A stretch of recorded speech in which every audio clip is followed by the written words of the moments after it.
छोटे से शहर में शर्मा परिवार रहता था। घर की मुखिया थीं शारदा देवी, जिनका स्वभाव सख्त और अनुशासनप्रिय था। उनके पति के निधन के बाद पूरे घर की जिम्मेदारी उन्हीं पर थी।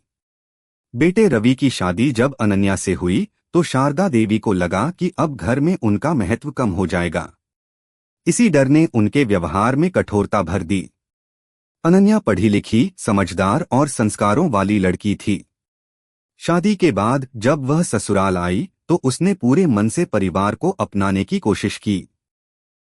लेकिन सास की कड़ी बातें, हर काम में टोका-टोकी और बार बार तुलना उसे भीतर से दुखी कर देती थी। फिर भी वह चुप रहती, क्योंकि उसे अपनी माँ की सीख याद थी, बेटी, रिश्ते निभाने से बनते हैं, तोड़ने से नहीं।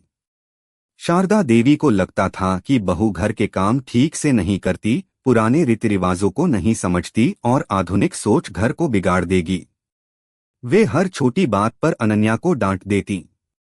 रवि दोनों के बीच फंस जाता, पर माँ के सम्मान के कारण कुछ कह नहीं पाता। एक दिन शारदा देवी की तबीयत अचानक बहुत बिगड़ गई। रवि दफ्तर में था और घर में सिर्फ अनन्या थी। बिना घबराए अनन्या ने तुरंत डॉक्टर को बुलाया, दवा दी और पूरी रात सास के पास बैठकर उनकी देखभाल करती रही। वह उनके पैर दबाती रही, पानी पिलाती रही और माथे पर ठंडी पट्टियां रखती रही। आधी रात को शारदा देवी की आंख खुली। उन्होंने देखा कि अनन्या थकी होने के बावजूद उनके पास बैठी है। पहली बार उनके दिल में सवाल उठा, क्या मैं इस लड़की के साथ न्याय कर रही हूं? सुबह होने तक शारदा देवी की हालत में सुधार हो गया।